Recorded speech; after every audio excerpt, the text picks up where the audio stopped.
Halo Sobat CNBK, selamat malam. Gimana kabar kalian? Pasti sehat kan? Malam hari ini Pak Sangitun akan menemani kalian semua di CNBK Mengajar. Pada malam hari ini kita bersama-sama akan belajar tentang fikih mawaris.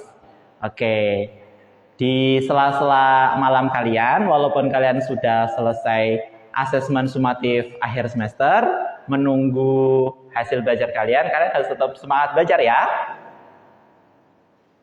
Baik, sebelum kita memulai, kita awali dulu kegiatan pada malam hari ini dengan membaca basmalah bersama-sama. Bismillahirrahmanirrahim. Semoga apa yang kita pelajari pada malam hari ini membawa manfaat bagi kita semua, membawa keberkahan untuk kita semuanya. Amin. Allahumma amin. Baik, Sobat CNBK semuanya, pada malam hari ini kita akan belajar tentang fikih mawaris. Nah, kalian pernah nggak belajar tentang fikih mawaris? Apa sih itu fikih mawaris? Kenapa kita harus mempelajari fikih mawaris? Dan bagaimana ketentuan fikih mawaris itu? Pada malam hari ini, kita akan belajar bersama-sama dengan Pak Sangitun tentang pengertian, dasar hukum, dan juga beberapa ketentuan mawaris. Yang pertama, pengertian mawaris. Fikih mawaris kita sering menyebut juga dengan istilah fikih faraid. Oke. Nah, ada mawaris, ada faraid. Lalu apa bedanya?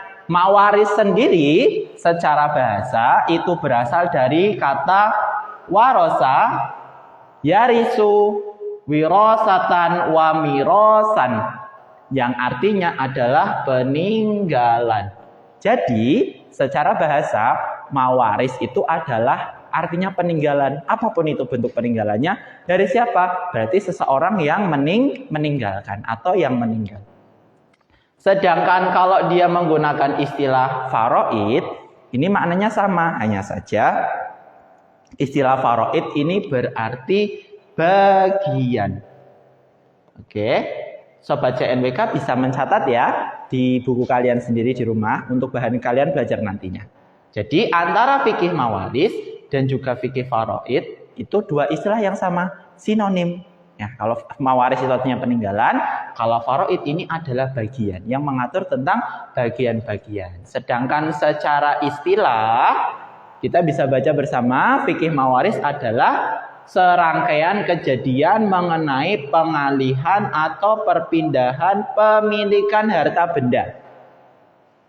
Dari siapa? Dari seseorang yang meninggal dunia kepada seseorang yang masih hidup.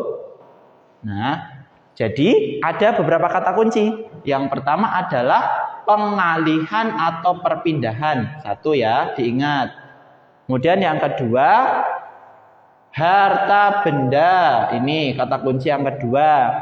Yang ketiga, seseorang yang meninggal dunia. Kemudian yang keempat, kata kuncinya adalah orang yang masih hidup. Kalian bisa merangkai definisi itu dengan kalimat kalian sendiri. Yang penting ada 4 komponen ini. Yang pertama adalah perpindahan atau pengalihan. Apa yang dialihkan? Harta benda. Dari siapa? Dari seseorang yang sudah meninggal dunia kepada siapa? Kepada orang yang masih hidup. Tapi nanti akan ada penjelasan lebih jauh. Perpindahannya itu seperti apa? Hartanya itu seperti apa? Yang meninggal itu siapa? Kemudian yang masih hidup itu siapa? Ada di ketentuan mawaris yang akan kita pelajari di belakang. Oke. Nah, di dalamnya, ada unsur yang tadi Bapak sebutkan, itu tadi ada orang yang mati. Itu disebut sebagai pewaris atau dalam bahasa fikih faraidnya atau fikih mawarisnya adalah disebut dengan muwaris. Apa teman-teman? Sobat CNBK? Muwaris. Muwaris itu adalah artinya orang yang mati sebagai pewaris, istilahnya muwaris. Nah, yang kedua, ada harta yang ditinggalkan. Harta yang ditinggalkan itu namanya istilahnya al-miros. Harta yang ditinggalkan itu al-miros. Sedangkan untuk orang yang mendapatkan bagian warisnya atau ahli warisnya disebut dengan al-waris. Nah, ini jangan sampai ketukar ya Sobat JNWK. Ada muwaris, artinya orang yang mewarisi atau pewaris secara mudahnya.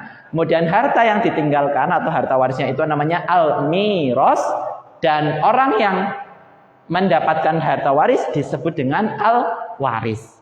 Nah, perlu diketahui dalam fikih mawaris nanti ada istilah al-miros, ada istilah tirkah. Apa bedanya? Nah, dalam pembagian harta peninggalan seseorang yang sudah meninggal dunia, ini ada dikenal al-miros, ada dikenal tirkah. Tirkah artinya adalah semua harta. Semua harta yang belum dikurangi dengan hutang, apalagi wasiat, perawatan jenazah.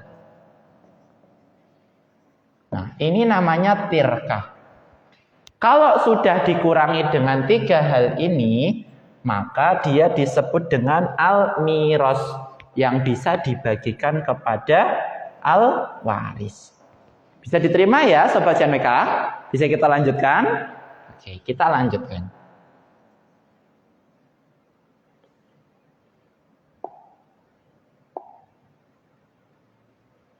Nah, ada beberapa dasar hukum fikih mawaris atau fikih faraid. Yang pertama bersumber dari Al-Quran. Nah, tentunya mawaris ini sebagai hukum yang datang dari Allah Subhanahu wa taala, dasarnya terdapat di dalam Al-Qur'an. Al-Qur'an sebagai sumber hukum utama dalam hukum Islam.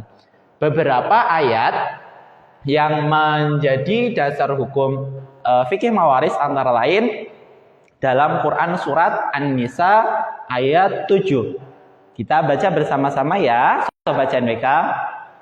A'udzu billahi minasyaitonir rajim. Bismillahirrahmanirrahim. Lirrijali nasibum mimma tarakal walidani wal aqrabun.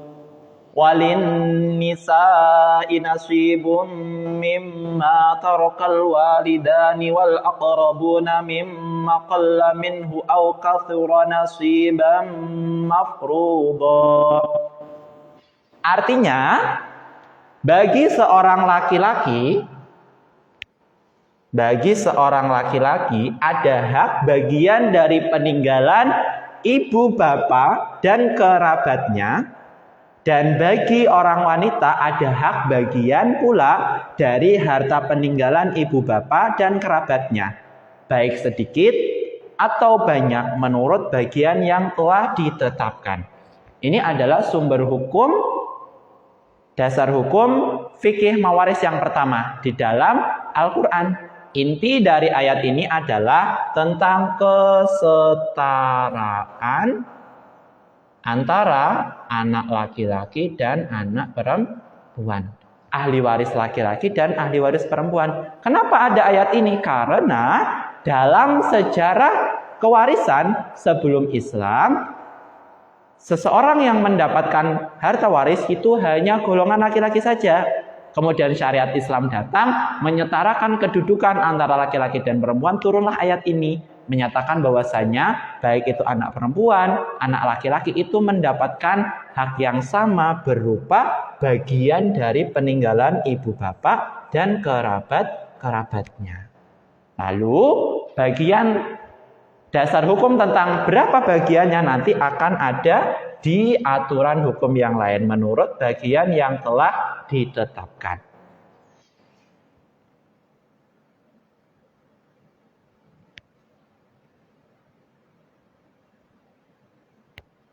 Yang kedua, ada hadis yang diriwayatkan dari Ibnu Mas'ud radhiyallahu anhu.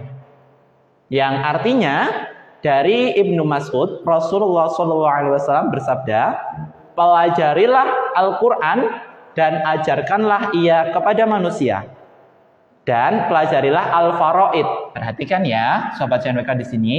Langsung Rasul kita memerintahkan untuk mempelajari faraid, dan pelajarilah faraid dan ajarkanlah ia kepada manusia. Maka sesungguhnya aku ini manusia yang akan mati dan ilmu pun akan diangkat.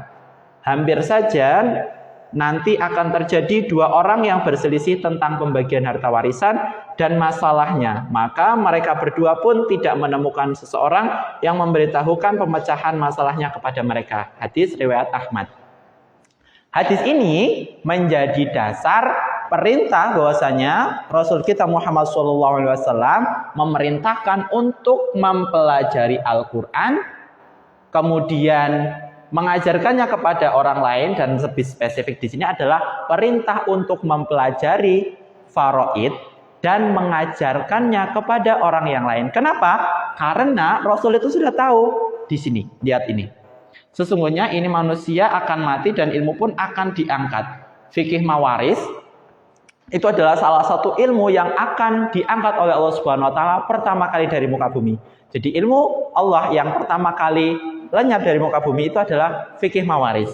Kemudian hampir saja nanti akan terjadi dua orang yang berselisih tentang pembagian harta.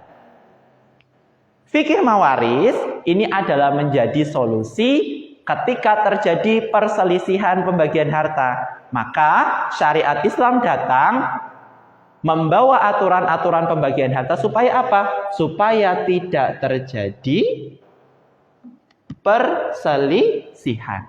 Maka itu dibuatlah oleh Allah Subhanahu wa taala syariat pembagian harta waris berdasarkan ketentuan-ketentuan yang ada. Ketika ini dijalankan, maka tidak akan terjadi perselisihan di antara anggota keluarga dalam hal pembagian harta warisan. Kemudian, kenapa kok kita harus mengajarkan ilmu faraid atau ilmu mawaris? Karena di sini pun Rasul sudah mengatakan, berdua tidak menemukan seseorang yang memberitahukan pemecahan masalah kepada mereka. Ketika tidak ada seseorang yang mempelajari fikih mawaris, kemudian mengajarkannya kepada orang lain, lalu siapa lagi yang akan menjadi penengah? Siapa lagi yang akan menjadi qadhi, menjadi hakim dalam hal pemecahan pembagian harta warisan? Maka penting sekali ya Sobat CNWK kita untuk mempelajari fikih mawaris.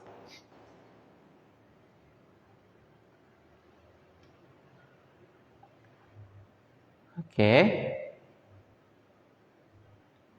Dalam fikih mawaris atau faraid, pembagian harta waris di dalam agama Islam, ini terdapat beberapa ketentuan berkaitan dengan syarat seseorang itu bisa mendapatkan harta warisan.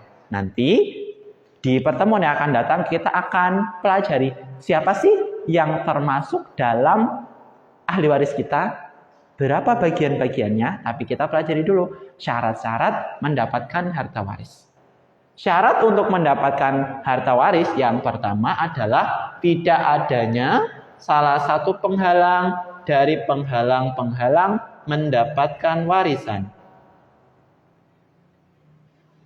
Ini satu ya, tidak ada penghalang. Apa saja yang menjadi penghalang seseorang mendapatkan harta waris? Ayo Sobat CNWK, ada yang tahu nggak? Kalau ada yang tahu, tulis di komen bawah ini ya. Oke, coba barangkali nanti ada kuis berhadiah dari admin, bisa nanti dikirimkan lewat DM kalian ya. Coba diketik di komen bawah ini. Sudah? Apakah sudah ada? Oke, Pak Sang itu tunggu ya. Ada, coba nanti Pak Sang itu lihat siapa yang bisa menyebutkan paling banyak dan jawabannya benar. Penghalang seseorang mendapatkan harta waris yang pertama adalah satu. Apa? Ayo, tahu nggak? Nggak dengar? Oh iya, Pak Sang itu kan bisa baca tulisan kalian. Yang pertama adalah beda agama. Nah, beda agama ini bisa pewarisnya muslim, kemudian ahli warisnya muslim, non muslim, atau pewarisnya non muslim, kemudian ahli warisnya ternyata muslim. Nah, kenapa? Karena seorang seorang muslim itu tidak bisa mewariskan hartanya kepada seorang non muslim. Misal kayak gini, ada seorang bapak beragama Islam, meninggal dalam agama Islam, kemudian anak-anaknya dia non Islam, entah karena dia murtad atau kafir.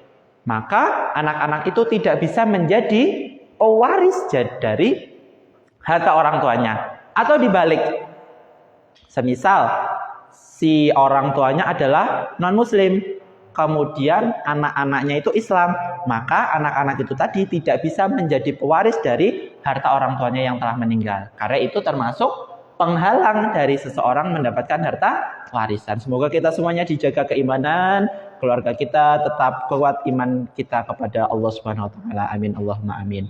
Kemudian yang kedua, apalagi yang menjadi penghalang seseorang mendapatkan harta waris? Yang kedua adalah pembunuhan. Nah, tahu kan? Kita sering lihat nih, ada berita seorang anak membunuh orang tuanya. Nauzubillah min dzalik. Atau seseorang membunuh saudaranya sendiri. Nah, saudara itu kan juga termasuk ahli waris ya.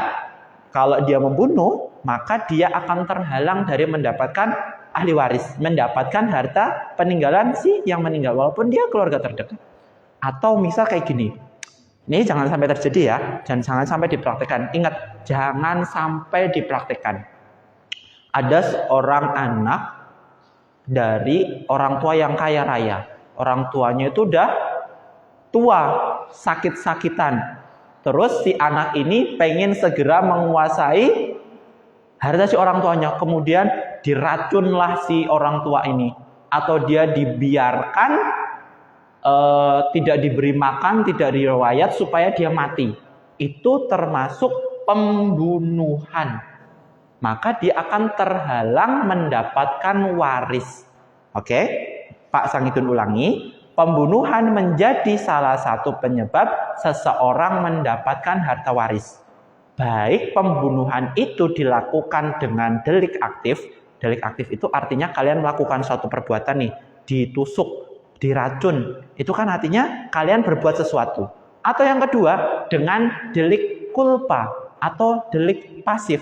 Kalian tidak ngapa-ngapain, tidak melakukan sesuatu apapun, tapi ternyata itu menyebabkan kematian kepada seseorang. Misal, orang tua itu sudah tua, butuh kalian rawat, butuh kalian makan, kemudian kalian tidak memberi orang tua itu makan. Itu namanya delik kulpa atau delik pasif, itu juga termasuk pembunuhan.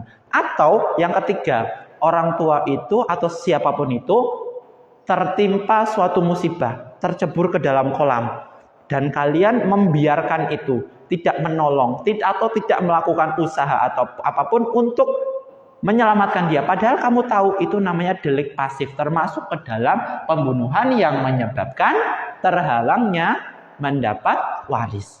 Kemudian yang ketiga, ada namanya apa? Ada yang komen ini di bawah. Iya betul sekali. Ada namanya, ayo, apa? Perbudakan. Nah, perbudakan. Tapi dalam konteks sekarang, perbudakan itu sudah tidak ada ya. Walaupun sudah tidak ada, kita perlu mengetahui ini sebagai bagian dari ilmu syariah. Betul. Perbudakan ini juga menjadi penghalang seseorang mendapatkan harta waris, baik dia sebagai mewaris ataupun sebagai al-miras gitu ya. Tidak bisa mewarisi ataupun mendapatkan harta waris. Ada seorang anak dari orang tua yang budak, sedangkan dia sudah merdeka, maka dia tidak bisa menjadi ahli warisnya atau menjadi pewarisnya. Kemudian di dalam kompilasi hukum Islam itu ditambahkan ada satu lagi penyebab seseorang itu tidak bisa mendapatkan harta waris itu adalah ini. Ya, ini diingat-ingat ya, ini tidak ada di Quran, tidak ada di hadis, tapi ini menjadi salah satu sumber hukum yang ada di Indonesia berkaitan dengan fikih mewaris, kewarisan Islam yang diberlakukan di pengadilan agama, yaitu dipidana dengan ancaman lebih dari 5 tahun. Oke, misal dia melakukan penganiayaan terhadap orang tua, kemudian oleh hakim divonis hukuman lebih dari 5 tahun, maka secara hukum di Indonesia, hukum perdata Islam di Indonesia di pengadilan agama ke dalam Komisi Hukum Islam, maka dia terhalang dari mendapatkan harta warisnya, walaupun itu bukan termasuk pembunuhan atau percobaan pembunuhan. Nah, udah ada niatan untuk membunuh, kok ternyata nggak sampai mati. Nah, itu juga menjadi salah satu penghalang. Kalau yang pertama, yang kedua tadi kan pembunuhan ya, berarti sudah sampai mati tuh.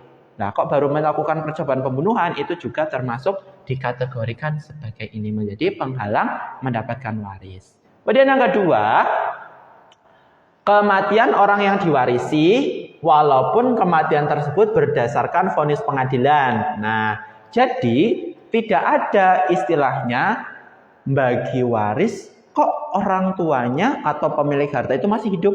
Misal kayak gini, kewarisan itu ada hanya ketika si pemilik harta itu sudah meninggal. Kok di sini disebutkan kematian tersebut berdasarkan vonis pengadilan? Iya, misal hakim memutuskan bahwa orang yang hilang itu dianggap telah meninggal dunia. Bentuk kematian seseorang itu tentunya diketahui melalui adanya jasadnya. Kematian seseorang itu sudah meninggal, sudah tidak bernyawa. Ketika jasadnya itu tidak diketahui keberadaannya, maka dalam hukum, baik di dalam ketentuan syariah ataupun hukum positif kita di Indonesia, harus adanya penetapan dari pengadilan. Itu dalam konteks Indonesia. Kalau dalam konteks Islam itu adalah pemimpin, siapapun itu. Misal, ada seorang itu meninggalkan rumahnya, menghilang selama lebih dari 40 tahun. Nah, misal. Ini istilahnya dalam hukum Islam namanya mafqud. Apa, Sobat CNBK? Mafqud. Nah, ketentuan mafqud ini ada beberapa kriteria. Satu, dia bisa langsung ditetapkan mati.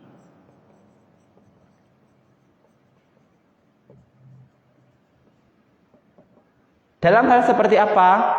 Nih, orang yang hilang itu bisa dianggap telah meninggal dunia. Misal, ada kecelakaan pesawat atau kecelakaan kapal laut yang tidak memungkinkan korbannya itu bisa selamat.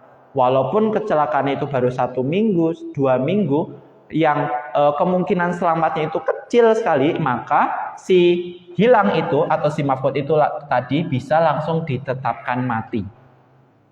Catat ya, Sobat CNBK, ketika terjadi suatu kecelakaan yang tidak memungkinkan seseorang itu masih hidup, maka dia bisa langsung ditetapkan mati. Maka harta peninggalannya bisa langsung dibagi. Kemudian yang kedua, mafqud ini bisa diperkirakan hidup.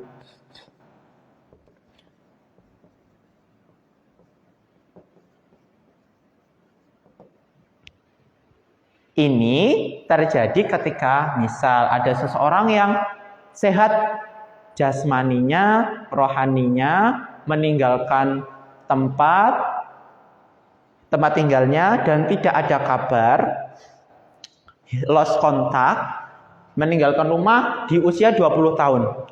Ya, ingat ya, usia awal dia meninggalkan rumah, lost kontak itu 20 tahun.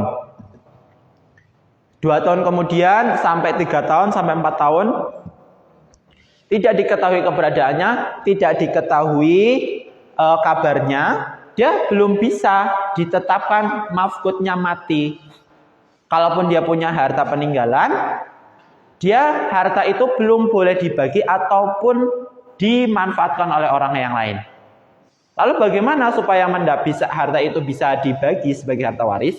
Maka si mafqud ini ada jangka waktu sampai umur rata-rata orang di daerah tersebut hidup.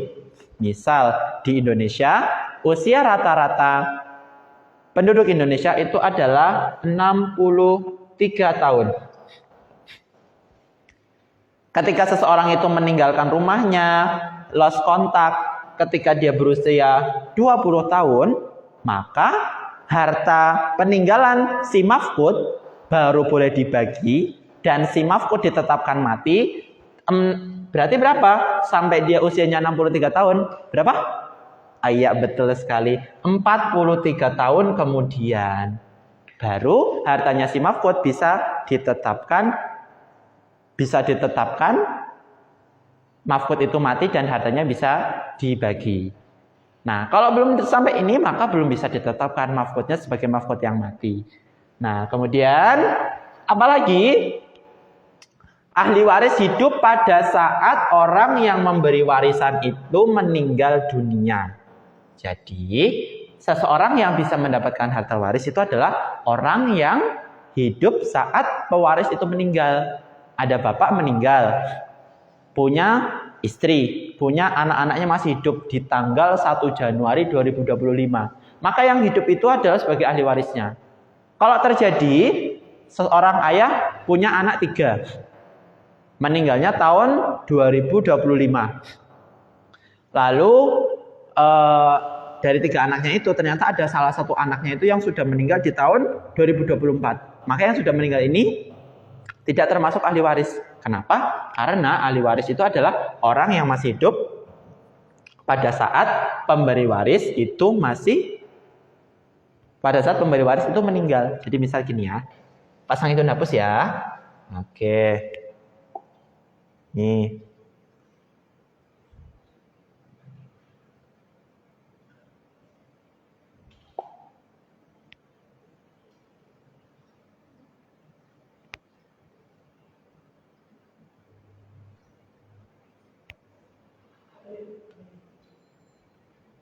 Oke. Nah, misal perhatikan ya, sobat CNWK semuanya. Ada seorang ayah ini meninggal di tanggal 1 Januari 2025. Ini ilustrasikan dulu ya. Si ayah ini punya istri. Tanggalnya 1 Januari 2025 ya, sobat CNWK. Dan mereka punya berapa? Anaknya berapa kira-kira? 4. Oke. Ini anak si A, ini B, ini C, ini D.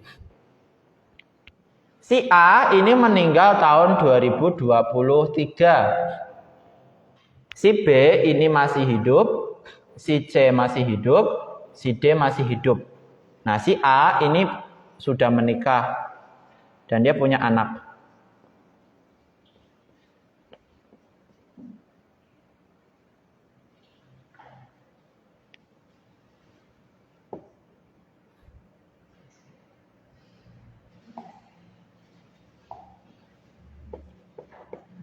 Nah, maka si A ini sudah terdiskualifikasi sebagai ahli waris. Kenapa? Karena pada saat pewarisnya ini meninggal, si A ini sudah meninggal lebih dahulu. Berarti ahli warisnya si ayah adalah satu istri, kemudian yang kedua adalah anak kedua, lalu anak ketiga dan juga anak keempat. Ini baru berkaitan dengan syarat si pewaris, ahli waris ini masih hidup ketika pewaris itu meninggal dunia. Tapi nanti ada ketentuan-ketentuan lainnya ya yang akan kita pelajari pada pertemuan yang akan datang. Kita jeda dulu sejenak, ada iklan yang mau lewat.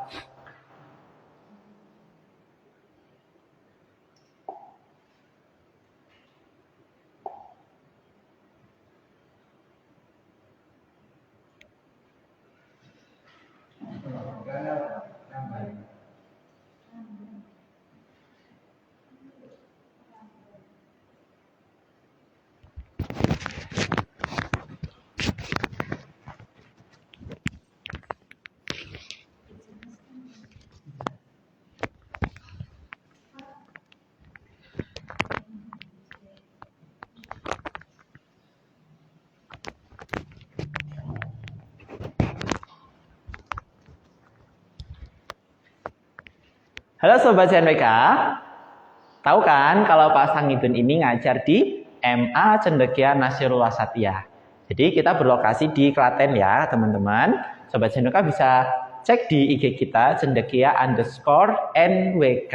Pak Sangidun ulangi, cendekia_NWK. Kalian bisa buka di Google Map kita.